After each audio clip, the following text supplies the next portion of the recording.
Bienvenidos al segundo programa de Abriendo Veredas. En esta ocasión tenemos el placer de tener aquí a Ismeraí Betanzos. Agradezco también a Carolina Santos II que me acompañe en la conducción de este programa. Y en esta ocasión vamos a hablar sobre quién son los pueblos indígenas y dónde están. Creo que partir de quién son de las personas de las que vamos a hablar a lo largo de estos programas es sumamente relevante. Usualmente creo que hay muchos mitos, hay imágenes creadas en nuestra sociedad mexicana, ¿no? Sobre quién son los pueblos indígenas, ¿no? Y creo que es necesario ponerles nombre, ponerles un número y decir dónde están, ¿no? Por eso en esta ocasión tenemos a esta invitada especial que conoce sobre estos temas, que ha trabajado durante mucho tiempo y nos puede dar una perspectiva de al final quién son todos los pueblos indígenas en México. Sin más, te cedo la palabra a Carolina para que nos comentes más sobre nuestra invitada.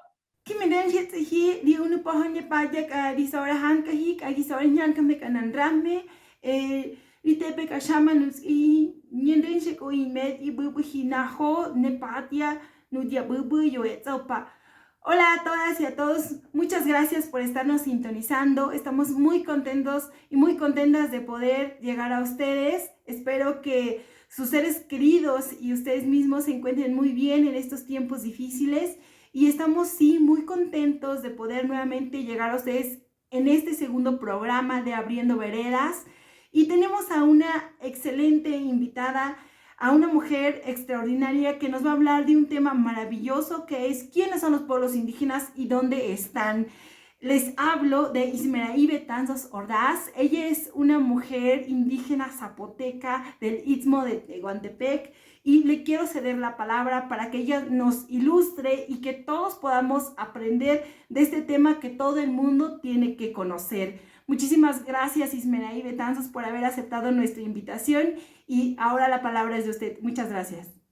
Gracias por la invitación. Adrián, Caro, gracias por la consideración. Muchas gracias por invitarme a compartir la palabra con ustedes. Partimos de esto que acaba de comentar Caro. ¿Quiénes somos? ¿Dónde estamos? Y aquí hay un tema importantísimo por el que tenemos que empezar. ¿Cómo nos nombramos? Muchos pueblos indígenas tienen un nombre castellanizado. Desde hace algunos años, los pueblos indígenas hemos pedido que se nos respete nuestro derecho a autonombrarnos. Incluso algunos nombres en la castellanización son racistas, discriminatorios, porque nos nombraron quienes no tenían idea de quiénes éramos. Sobrevivimos y aquí estamos.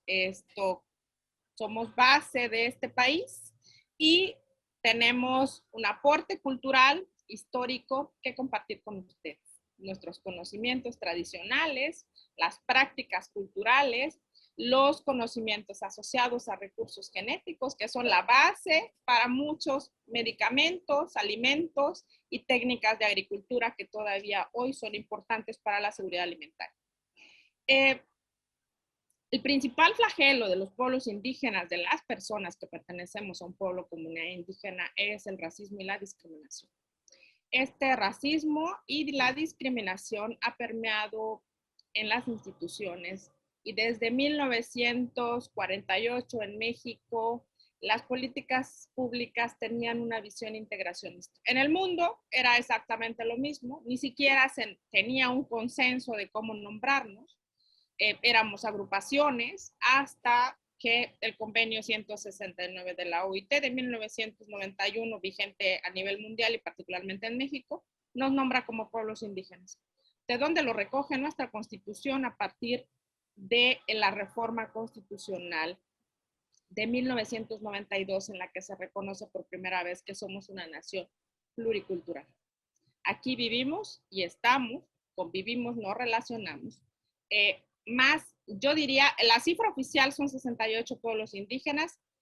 A principio del 2020, Oaxaca reconoció a un pueblo indígena que durante su lucha, justamente esto que les comentaba, decían, nosotros no nos reconocemos como mixtecos, nosotros somos tacuates. Y el Congreso de Oaxaca finalmente reconoció al pueblo tacuate. En el 2019 se reconoce también a nivel constitucional al pueblo afromexicano, afrodescendiente o negro, o de acuerdo a la autodenominación que los propios pueblos se den. Entonces, somos 68 pueblos o más. Cada vez más las personas indígenas utilizamos nuestra autodenominación. Yo soy zapoteca, pero en nuestra autodenominación somos vinigulasa o vinizá, gente nube. Voy a apoyarme para ilustrar dónde estamos, las condiciones que tenemos y cuál es el riesgo de pérdida de nuestra cultura justamente por los niveles de discriminación y de racismo que imperan en México. Históricamente los pueblos indígenas fueron reubicados o condenados a abandonar sus asentamientos ancestrales tradicionales para ubicarse en zonas de difícil acceso frente a los procesos de colonización, frente a procesos de exterminio de la cultura indígena en este país. Hoy esas zonas son inaccesibles y hoy esas zonas son también las zonas con los niveles de marginación más altos en el país. Esto derivado de este proceso histórico de integración de la población indígena para que dejáramos de ser lo que éramos, dejáramos de mantener, de reproducir nuestras culturas. En algunos lugares se tuvo éxito, pero en algunos otros las poblaciones indígenas no solo se mantienen, sino que se reproducen. ¿Quiénes son los pueblos indígenas y dónde están? Desde el Estado mexicano, a partir de 1996-1997, se empezó a diseñar una metodología a través de CONAPO, con los resultados de los eventos censales, para poder cuantificar a la población indígena. Realmente había como aproximaciones, algunos escenarios de medición, y en 1997 se va creando una especie de metodología de hogar indígena, localidad indígena, municipio indígena. En el 2000, realmente en el 2000, hace muy poco tiempo, es cuando empezamos a tener cifras de dónde está la población indígena más reales. Esto derivado de esta metodología que elabora CONAPO, en ese entonces, con la última etapa del INI, y la creación de la CDI justamente con la reforma constitucional de 2001. Entonces se van creando estas metodologías cuya base es el hogar indígena. Ese es el primer nivel de información, el hogar indígena. ¿Cuál es el hogar indígena o considerado como indígena? Es aquel hogar donde el padre, la madre, el abuelo, la abuela o alguno de los ascendientes manifiesta en el evento censal que habla una lengua indígena. Por lo consiguiente, el resto de los integrantes de ese hogar es considerado como indígena. Entonces vemos que el primer criterio, aquí el primer criterio es el de la lengua, que al final veremos que es una enorme contradicción, porque entonces las políticas han sido de asimilación para la pérdida de lengua, pero nos miden a partir de la lengua. Entonces, evidentemente, para efectos de la política pública, el universo de atención es muy pequeño. Entonces, en esta categoría de hogar se crean las localidades con alta concentración de población indígena y de ahí se crean 3 criterios de municipio. Aquellos municipios con 70% y más de población indígena y con porcentaje de 40 a 69% de población indígena. Estos municipios que son de 40% o más, que son la primera base del criterio de atención de la política pública y en general de la política del Estado mexicano en la atención a la población indígena. Aquellos municipios con 40% y más. También fue el criterio para la distritación electoral y la distribución de los 28 distritos electorales con alta concentración de población indígena. El criterio, entonces, no perdamos de vista, que es el criterio de 40 municipios con 40% o más de hablantes de lengua indígena. Ese es el nivel de concentración. Luego pasamos a los municipios con presencia indígena, que son aquellos municipios que tienen menos de 40% de población indígena, pero más de 5,000 indígenas dentro de su población total. Y aquellos municipios con población indígena dispersa, que con menos de 40% de población indígena y menos de 5,000 indígenas. Ahora, con las cifras de este censo y de estos ejercicios que se venían haciendo desde 1996, 1997, se empezaron a crear estas regiones en el país con alta concentración de población indígena. Chihuahua, que pareciera que es una entidad federativa con poca o incluso nula población indígena, tiene una región indígena por la región de la Sierra Rarámuri, y eso evidentemente este mapa nos muestra las regiones indígenas de México. Vemos cómo hacia el sur se va marcando un poquito más. Y aquí están, no sé si se aprecia muy bien, pero está la región de la costa y Sierra Sur. Hay algunas regiones que incluso son muy amplias, comparten familia lingüística. También comentarles que en México se hablan, yo siempre he dicho que no son variantes lingüísticas, sino que son lenguas en sí. 364 variantes lingüísticas y 68 lenguas indígenas. Vuelvo al tema que somos más de los que nos han considerado, porque cada variante es completamente distinta y es una forma propia de concebir el universo, el origen de la vida, nuestra cosmovisión e incluso nuestra historia. Ya les comentaba este reconocimiento de que somos una nación pluricultural. De acuerdo a las cifras de 2010, 15.7 millones de personas se consideraban indígenas. Con el convenio 169 de 1991 se reconoció a nivel internacional del derecho de los pueblos indígenas al autorreconocimiento, a decir yo soy indígena. La obligación del Estado al reconocimiento de esa pertenencia étnica. En nuestra Constitución se incorporó el derecho a la autoadscripción a la reforma constitucional del año 2000. Y ha venido cobrando mayor relevancia. Me ha tocado muchas veces que mucha gente, después de darle un curso o de hablarle de los derechos indígenas o de cómo te puedes autoadscribir, porque mucha gente dice, ¿por qué se autoadscriben? Y bueno, porque hay una referencia inmediata a una identidad cultural. En nosotros, nosotras, lo vivimos ya sea con nuestra mamá, nuestro papá, nuestra abuela, el abuelo, que hablaban una lengua indígena, que vestían la vestimenta tradicional, que hacían una práctica comunitaria, y quizá hay algunas personas que ya no hablan la lengua, que dejaron de usar la vestimenta justamente por los contextos de presión, de discriminación que se ubican en zonas urbanas, sobre todo las juventudes que tienen que emigrar o que tienen que moverse a otro lugar, a otra entidad federativa, incluso a otro país para buscar mejores oportunidades, y dejan de usar la vestimenta tradicional para no ser discriminados. Entonces, ¿cómo volvemos a ese proceso de reconstitución de identidad individual? Con la autoadscripción, con el reconocimiento de que mi papá, mi mamá, mi abuela o mi abuelo pertenecían a un pueblo indígena, eran parte de una comunidad, hablaban una lengua y tenían una identidad cultural propia. Y muchas veces, después de explicar esto a mucha gente, me ha tocado el hecho de decir, es que yo me acuerdo que mi abuela era indígena, entonces yo me puedo autoadscribir. Claro que se pueden autoadscribir.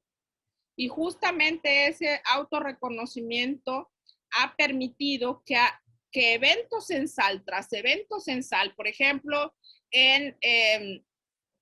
a nivel de censo en el 2010, eran 15.7 millones de personas que se autoascribieron. Para la encuesta intercensal, independientemente de la metodología que no abordaremos en este momento, que fue una muestra, se incrementó a 25 millones que se autoascribían como indígenas.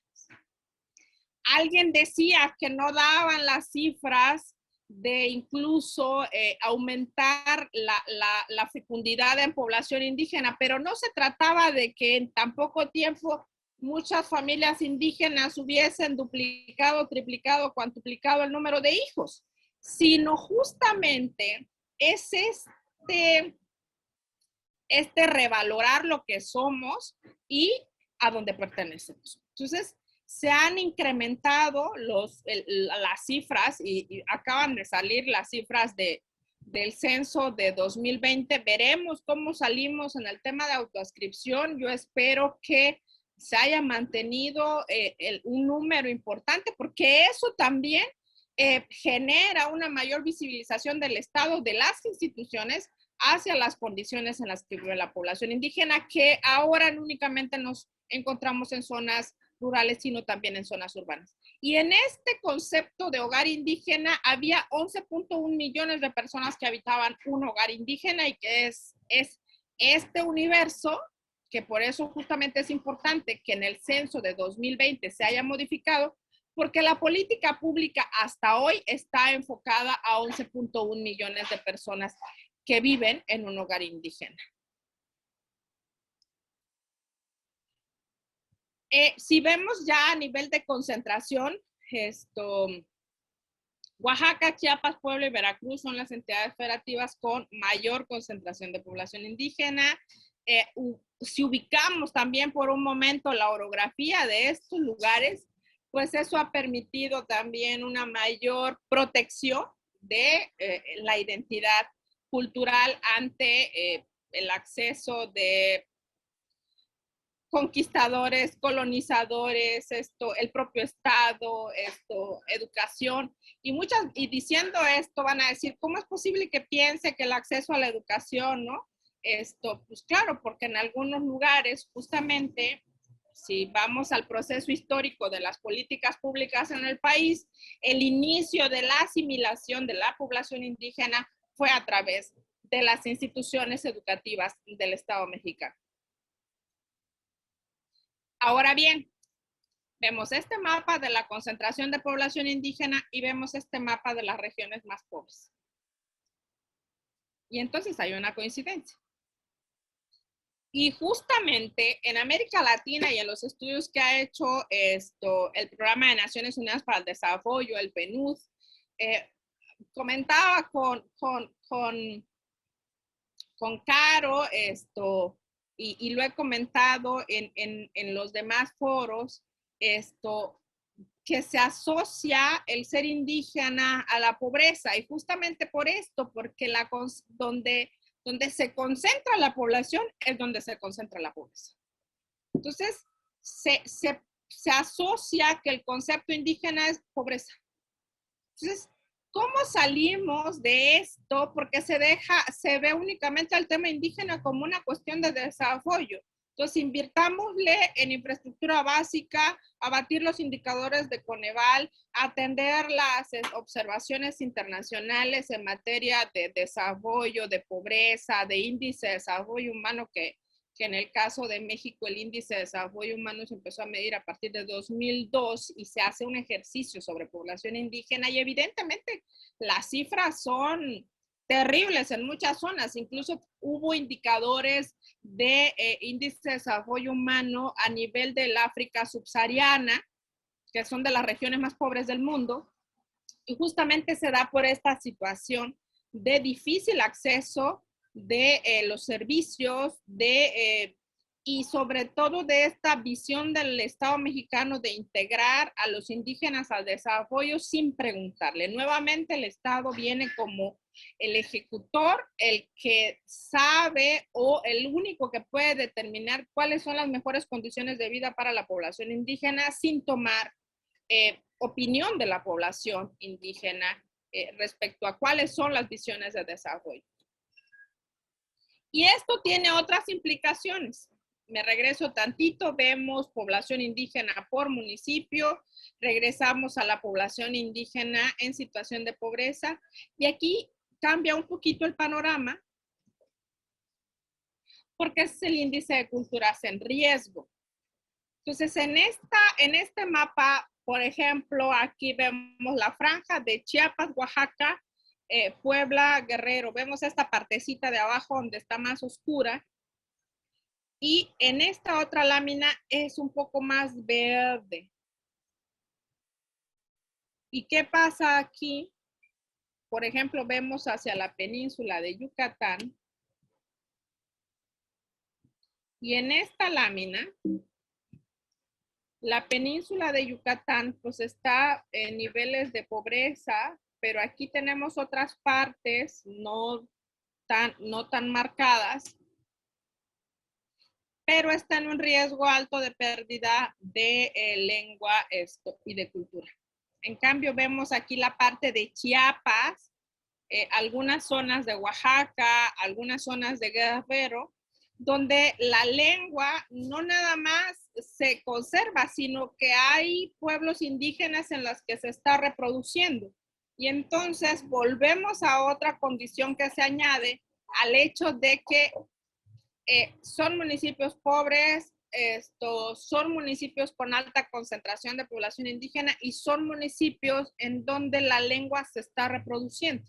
Eso significa que a un mayor desarrollo, como podemos decir en la península de Yucatán, por todo el tema del turismo, por todas las cuestiones de infraestructura hotelera, de infraestructura turística, que digamos que eso pudiera traer un beneficio a la población indígena, sí, pero a costa de empeñar la identidad, a costa de empeñar los conocimientos, a costa de empeñar el hecho de ser indígena.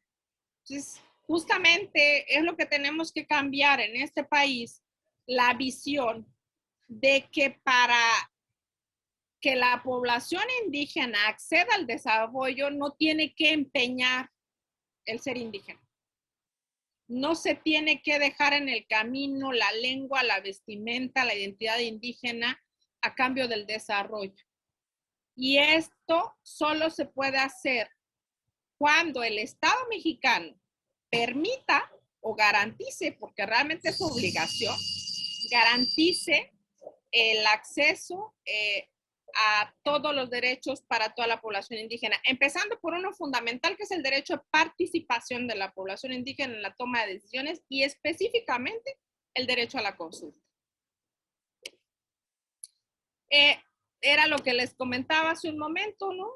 Ser indígena en el mundo, y particularmente en México y en América Latina también, ser indígena, de acuerdo a los estudios que se han realizado, aumenta la probabilidad de que una persona pueda estar en condiciones de pobreza.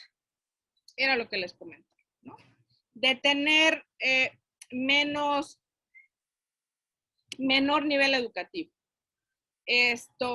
De tener menor acceso a los servicios básicos de salud. Hay una cuestión aquí también que está asociada ya con el tema de fecundidad. En el caso de las mujeres indígenas, aquellas mujeres indígenas que tienen un mayor nivel educativo tienen acceso a mejores servicios de salud y también eso tiene repercusiones en el nivel de fecundidad, incluso en la sobrevivencia de los hijos y de las hijas que puedan tener. Generalmente la población indígena está asentada en las zonas rurales, pero hay un importante reto para el Estado mexicano también hoy, porque la población indígena también está en las zonas urbanas.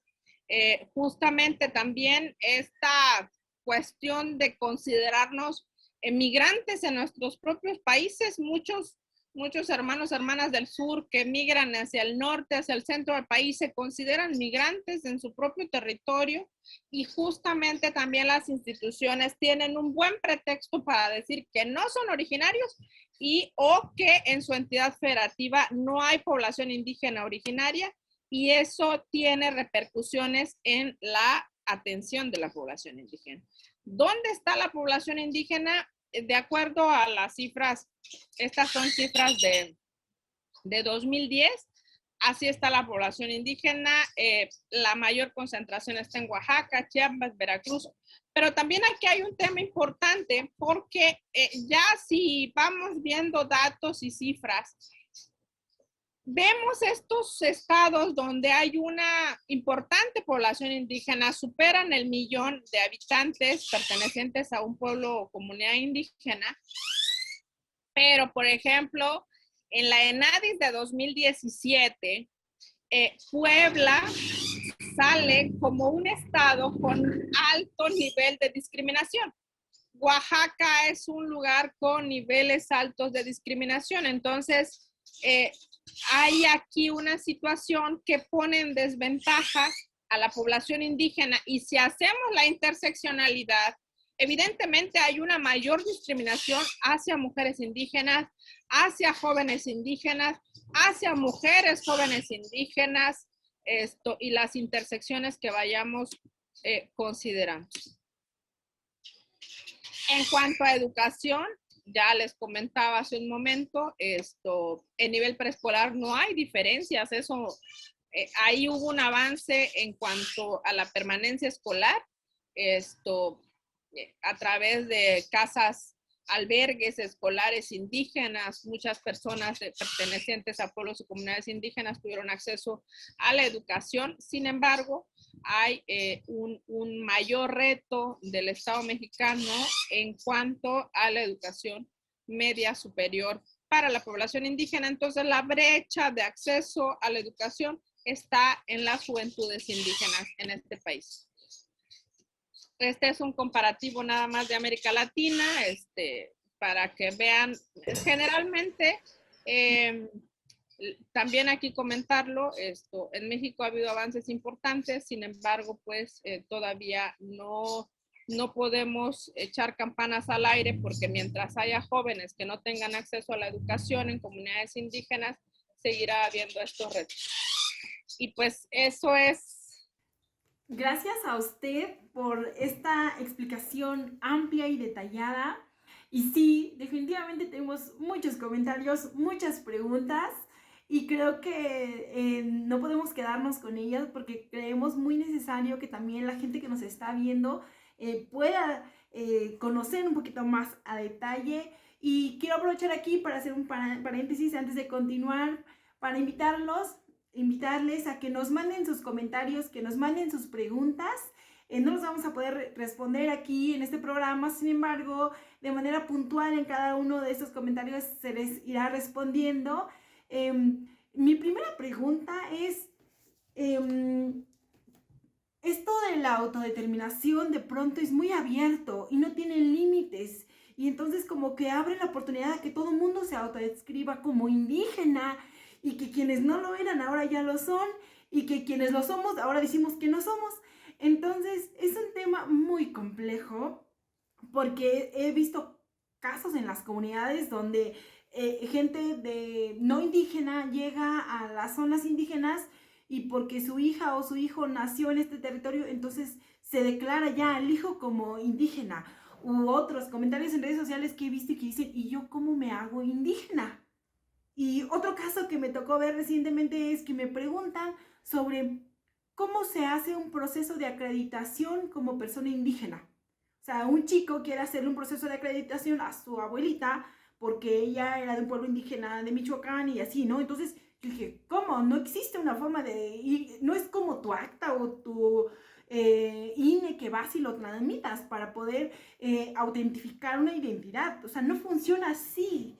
Entonces, por favor, Ismeraí, compártanos su opinión sobre este tipo de cuestiones relacionadas con la autodeterminación. Fíjate que ese es un tema muy interesante, sobre todo en materia política electoral.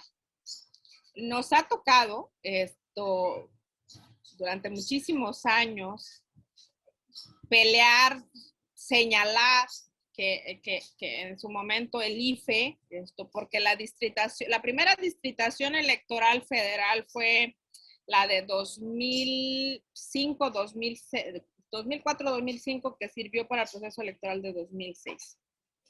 Y pues mucha gente se autoascribía como indígena.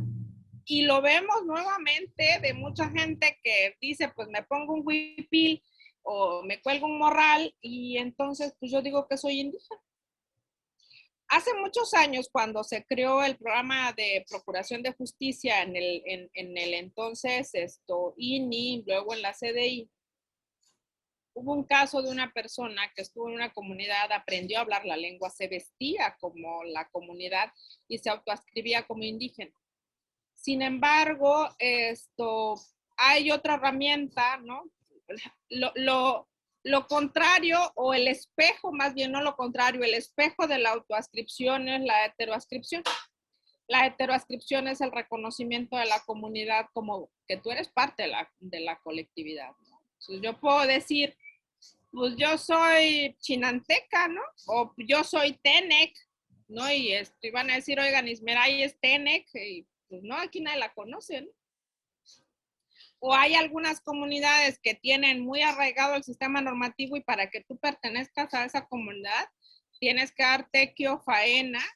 Sin embargo, vuelvo al tema del racismo, porque solo una persona racista y discriminatoria piensa que las personas pertenecientes a una comunidad indígena no tenemos capacidad para asumir un cargo público.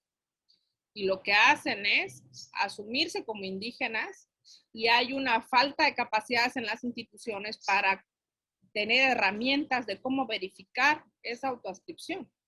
El INE en el proceso electoral pasado estableció algo que le llamó autoascripción calificada. ¿Y qué pasó? Que en este desconocimiento de las instituciones, de los sistemas normativos internos, incluso algunas organizaciones productivas dieron el aval de algunos candidatos o candidatas para postularse por un distrito indígena. La autoascripción, yo la he concebido como una identidad o como un elemento personalísimo, incluso a nivel espiritual, porque es el reconocimiento de una ancestralidad, pero hay muchas personas que lo seguirán haciendo mientras no haya mecanismos en las instituciones, seguirán autoascribiéndose como indígenas en búsqueda de un beneficio personal, y un beneficio económico o un beneficio político. En muchas entidades federativas lo que hicieron fue autorreconocerse con el interés de que se les dieran algún proyecto productivo o alguna obra en esa localidad que no cuenta con población indígena. Entonces, ahí es un tema también de conciencia. Somos un país con un nivel alto de corrupción y de impunidad, y eso solo la sociedad puede cambiarlo. Mientras eso siga, mientras mucha gente se siga autoascribiendo como indígena sin que lo sea para obtener un beneficio personal y la autoridad no cuente con mecanismos eficaces para verificarlo o desconozca ante esta barrera que luego ponen las instituciones de preguntarle a las autoridades tradicionales en las comunidades, pues mucha gente seguirá siendo oportunista de estos espacios creados ex profeso para población indígena. Muchas gracias, Ismael. Yo creo que una de las cuestiones que yo quiero, por ejemplo, poner acento es en este tema, ¿no? O sea, el hecho de que sí hay una correlación entre ser, de un lugar indígena, de comunidades, una localidad indígena y el tema de la marginación. Creo que ese es un tema que se tenía que desmitificar. Creo que el tema de la marginación no necesariamente es porque eres de una comunidad indígena, ¿no? O eres de un grupo étnico, sino tiene que ver más bien con ese contexto histórico que tú dices y que me parece muy, muy, muy acertado. O sea, el hecho de que seas indígena no es sinónimo de que seas pobre. O sea, hay todo un proceso de exclusión, de inequidad, de falta de oportunidades sociales que nos sitúan en ciertas condiciones, ¿no? Y ahora quiero preguntarte en el tema del desarrollo. O sea, realmente la democracia de las mayorías usualmente ha puesto por encima de los pueblos indígenas un beneficio social, ¿no? A lo mejor es un beneficio, es un proyecto que va a tener mucho beneficio, va a tener crecimiento económico, y muchas veces este interés se pone por encima a veces de un interés que a lo mejor es de un pueblo indígena, es de una localidad indígena y que es muy pequeña, ¿no? Eh, por encima de un beneficio nacional usualmente se avasalla, ¿no? Los derechos colectivos, los derechos individuales de muchas comunidades. ¿Qué opinión te merece esta idea que te pongo? O sea, ¿realmente hay una continuidad de eso o qué está pasando? ¿O si realmente se están respetando los derechos que ya se nos han acentuado? Fíjate, Adrián, que ese es un tema muy interesante porque no nada más en México, en América Latina, en el mundo, ha habido casos de incidencia directa del Estado en zonas indígenas, en asentamientos tradicionales, en territorios indígenas, que ha generado esto, desaparición de pueblos. Y no me estoy refiriendo a la desaparición física, sino a la intelectualidad que eso lleva consigo. Porque en este racismo que impera en México, luego dicen, ¿y qué aportan los pueblos indígenas? Nada más y nada menos que la base de alimentación de este país. Las técnicas de cultivo, mucha medicina tradicional, gran parte de las expresiones culturales. Pero como bien lo dices, venimos de un proceso histórico en donde muchos pueblos fueron conquistados. En el proceso de colonización fueron despojados de las tierras productivas para salvar primero la vida, la identidad cultural. Tuvieron que subir a las zonas altas, a las zonas serranas, y hoy esas zonas altas, zonas serranas son de difícil acceso para dotar de agua, electricidad, ¿no? Entonces, si lo vemos nada más como que estamos en las zonas de difícil acceso y por qué nos fuimos allá, ¿no? Y no vemos el proceso histórico del cual venimos. Si los pueblos indígenas hubiesen sido respetados, pues estaríamos en la planicie, con fácil acceso a los servicios básicos, ¿no? Pero no fue así. Entonces, ¿qué ha pasado? Yo lo he tomado como un proyecto emblemático de lo que el Estado ha hecho con los pueblos indígenas, la presa Cerro de Oro, que es un proyecto que todavía le duele a mucha gente, y eso tiene grandes repercusiones incluso en gente de la edad de ustedes. En los 70, cuando se empezó el auge de la infraestructura hidráulica en este país, construyendo grandes proyectos de presas que inundaron pueblos indígenas enteros en la zona de colindancia entre Oaxaca y Veracruz. Hay dos proyectos importantes que desplazaron a cientos de personas, y donde hoy las generaciones de la edad de ustedes viven todavía esa exclusión, esa violencia al Estado ante la falta de reconocimiento, ante el registro de dos veces ante el registro civil, ante la pérdida de lengua, ante la falta de una identidad con el territorio en el que fueron desplazados, ante la falta de reconocimiento de las tierras a las que fueron desplazados sin su consentimiento. Y es el caso de América Latina. Ahora estamos frente a proyectos en donde el Estado benefactor, no es Estado benefactor contra el que siempre hemos criticado, ese Estado integracionista, nuevamente vuelve con estos proyectos como el Tren Maya, como el proyecto interoceánico, a traernos el desarrollo. ¿Cuál es el costo de esta infraestructura a gran escala? El costo financiero es altísimo. Y desde la teoría kelseniana, la inversión genera movimiento, economía, reactiva la economía, pero se dejan de lado los derechos. Entonces estamos empeñando el futuro de los pueblos indígenas del sur-sureste del país a cambio de un desarrollo no pedido o de un desarrollo que no considera la visión cultural de los pueblos. Justamente, también se ha señalado muchas veces que el Estado mexicano se centra únicamente en el impacto y riesgo que puede tener al ambiente un proyecto de cualquier naturaleza. Sin embargo, a nivel internacional se ha avanzado mucho, incluso están las directrices de Acuecon, sobre el impacto social y cultural que pueden tener los proyectos de desarrollo a gran escala. Y yo me iría un poquito más allá. ¿Cuál es el impacto en los conocimientos tradicionales asociados a recursos genéticos o a las expresiones culturales de los pueblos y comunidades indígenas? Al Estado mexicano no parece importarle cuál va a ser el riesgo de la pérdida de cultura ante la presión económica, social y de infraestructura que se dan en ciertas regiones. En la región del Istmo de Tehuantepec, por ejemplo, ante la construcción de grandes proyectos de energía renovable y ante la falta de interés y de planeación por parte del Estado mexicano y por parte de los gobiernos locales, pues hay un flujo de personas impresionante.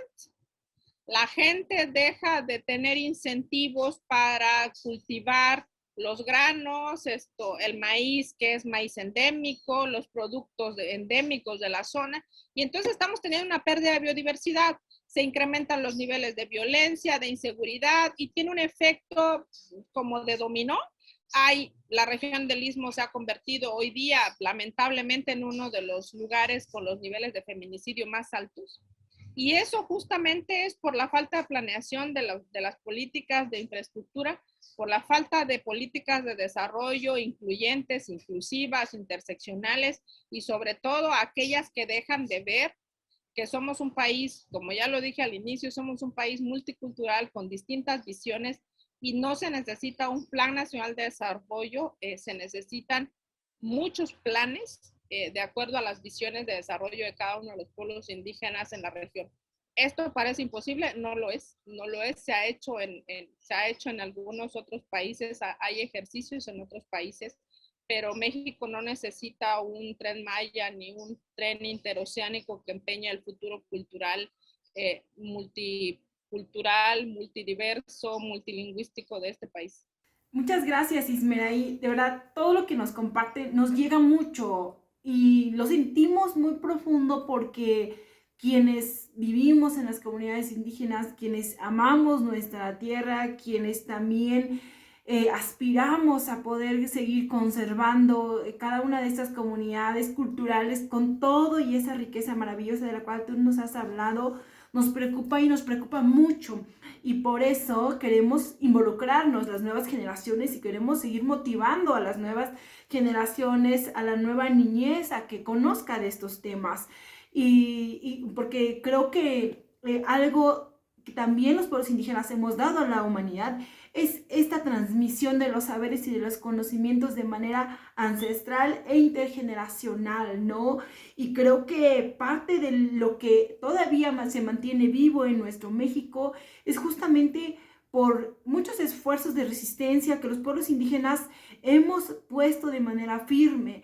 Pero lo que sí preocupa mucho es que estos esfuerzos empiezan a difuminar justamente por todos los factores que usted ya mencionó, y entonces se vuelve un reto enorme, no solamente para el gobierno, sino también para nosotros los pueblos indígenas, para cada uno de nuestros integrantes. O sea, no tenemos que esperar a que el gobierno venga y nos resuelva todo. O sea, nosotros también tenemos un 50% de esa responsabilidad, y a mí me duele mucho cuando veo cómo es que los mismos integrantes de los pueblos indígenas van y empeñan la tierra, empeñan el agua, empeñan los bosques, porque todo lo que usted nos ha mencionado no solamente se agrava en el sur de nuestro país, sino en todos los rincones donde hay pueblos indígenas, y no solamente se da y lo sentimos de manera fuerte en las zonas urbanas, no solamente lo sentimos fuerte en las zonas rurales o indígenas, sino también en las zonas urbanas, ¿no? Cada pueblo está viviendo de manera diferente procesos importantes que comprometen la dignidad humana de los pueblos originarios y que también comprometen la continuidad de nuestras culturas. Me parece muy importante entonces también pedirle que nos comparta a usted algún mensaje tan importante con respecto a la identidad, con respecto a quiénes somos, porque creo que hay una clave importante en esto y esto lo hago a petición de algo que he observado. He visto cómo es que varios pueblos indígenas empiezan a desaparecer de las cifras. Que cada entidad dice, bueno, antes aquí existían, por ejemplo, los tlahuicas y ahora ya no tenemos tlahuicas. Entonces, queremos que nos compartan un mensaje importante para poder reavivar la identidad o el sentido de pertenencia para la autoidentificación o autodeterminación y para fortalecer también este término que usted nos compartía, que es la heteroadscripción. Caro, antes quiero comentarte también que mucho depende de nosotras y de nosotros como integrantes de pueblos y comunidades indígenas, pero también una responsabilidad del Estado. Y hay una responsabilidad no únicamente como ciudadanía indígena, como un país que se reconoce como multicultural, sino en la asunción de compromisos internacionales. México es un país que ha suscrito cuanto tratado se ha puesto enfrente y hay un compromiso internacional y el Estado lo tiene que cumplir. Pero también hay un tema de seguridad importante porque en el informe de la Relatoría de Naciones Unidas sobre los Derechos de los Pueblos Indígenas, pues México es un país en donde más asesinatos de defensoras y defensores de derechos humanos vinculados a derechos indígenas se han dado, igual que Brasil. Entonces también hay una responsabilidad del Estado en eso, de asumir la responsabilidad internacional de garantizar el derecho de consulta, de participación de la población indígena, de garantizar un desarrollo incluyente, de garantizar un desarrollo desde la visión de los pueblos indígenas, pero también de garantizar la seguridad de defensoras y defensores de derechos humanos, porque no queremos seguir teniendo casos como Margarito, un hombre al que admiré profundamente por ser defensor de su cultura, un indígena Birraritari de Nayarit, que fue asesinado en su casa, y Margarito era un defensor de derechos humanos. Lo mismo pasó con Miguel, otro Birraritari, asesinado en Jalisco por defender su pueblo, su cultura, y eso no puede seguir pasando en este país. Entonces también hay que señalar al Estado mexicano que es su obligación, pero también la garantía de la seguridad cuando se emprenden procesos de defensa del territorio y de los recursos naturales y la exigencia del cumplimiento de sus obligaciones internacionales, como es garantizar el derecho a la consulta de la población indígena. ¿Yo qué les puedo decir? Todos los frentes son frentes de lucha. Todos los frentes, todos los días son frentes de lucha. Desde la resistencia, siempre he dicho, quienes tú, Caro, y yo, que hemos andado en todos lados con nuestra vestimenta tradicional, el usar, el portar nuestra vestimenta tradicional. Digo, yo ahorita tengo una iconografía Tenec, de las hermanas Tenec, pero mi vestimenta tradicional me acompaña a donde quiera que vamos, en foros nacionales y en foros internacionales. El uso de la lengua es fundamental. Y hay un tema importante también, las expresiones culturales y la protección de los recursos genéticos. Mucha gente llega a las comunidades en búsqueda de explorar, de buscar, sin saber qué es lo que está llegando a hacer esa gente a las comunidades, y muchas veces lo que hace es un robo de expresiones culturales. Lo hemos visto también con las expresiones culturales que han sido utilizadas por algunas diseñadoras y diseñadores. Hay una enorme responsabilidad para las juventudes indígenas, porque muchas juventudes indígenas tuvieron o tienen algo que otras generaciones no han tenido. las adultas y los adultos en las comunidades son protectores y protectoras del conocimiento, son la base de la comunidad, de este conocimiento ancestral. Y las juventudes tienen herramientas que les ha brindado el acceso a la educación. Me parece que utilizar esas herramientas que nos da la universidad, que nos da el acceso a la educación a otros niveles que no tuvieron en nuestras comunidades, nos permite contribuir a cómo proteger los conocimientos tradicionales, a hacer catálogos de expresiones culturales, a catalogar los conocimientos tradicionales asociados a recursos genéticos para hacer protocolos comunitarios bioculturales, a cómo buscar darle un valor agregado a los productos que se generan en la comunidad, a buscar mercado, a incidir en la toma de decisiones, a informar a la asamblea de cuáles son las implicaciones y los riesgos que puede traer a la comunidad el que se dé apertura a estos proyectos, por ejemplo, en las regiones mayas. Cómo los jóvenes los he visto que están informando a algunas comunidades de cuáles son los riesgos, y me parece que ese es ahorita el nicho de oportunidad que hay para las juventudes indígenas. Y hay otro tema también que ahí tenía un debate en un foro en Facebook hace unos días, porque alguien decía, ¿qué nos importan las diputaciones federales? Hay que ir por los sistemas normativos internos. Claro que son importantes que las comunidades tomen decisiones desde los propios sistemas normativos internos y dejar a los partidos políticos, sacar a los partidos políticos, pero tampoco podemos dejarlo ya ganado.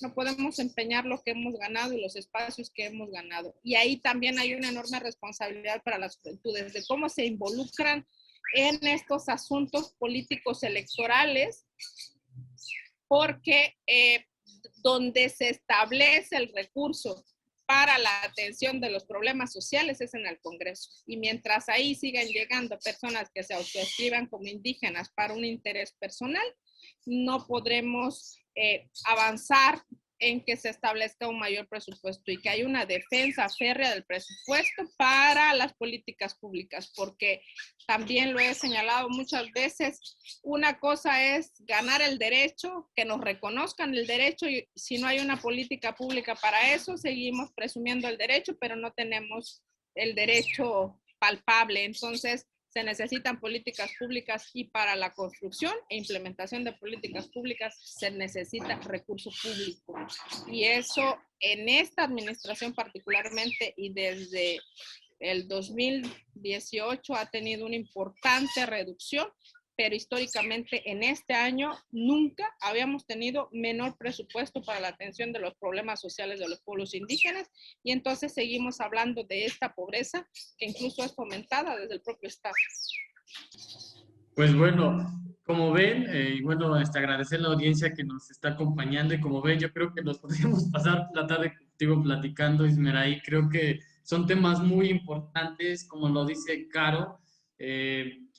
Creo que por lo menos en esta primera parte hemos dado cuenta de dónde estamos los pueblos indígenas, quiénes somos, pero una parte muy fundamental, usualmente como que no se marcan los grandes problemas que tenemos como comunidades. Creo que has visibilizado mucho de los retos, ¿no?, que tiene el Estado y que también tenemos como comunidades indígenas. Creo que eso es muy, muy importante. Y al final les queremos que se lleven eso, ¿no? Esta parte de ver que todavía hay muchos retos, como indígenas, como jóvenes, como mujeres, y que todavía hay muchas oportunidades sociales que aún no alcanzamos, no se alcanzan para todos. Y creo que creo que hacer un piso parejo de oportunidades para todos es el principal reto. Pues agradecerte, Ismeraí, nuevamente que nos has acompañado. Queremos agradecer nuevamente a TV UNLAB por esta transmisión. Igual recordarles a todos que nos sigan por TV UNLAB, por las redes sociales. No dejen de hacer sus preguntas, y pues nos vemos en el siguiente programa. Hasta luego.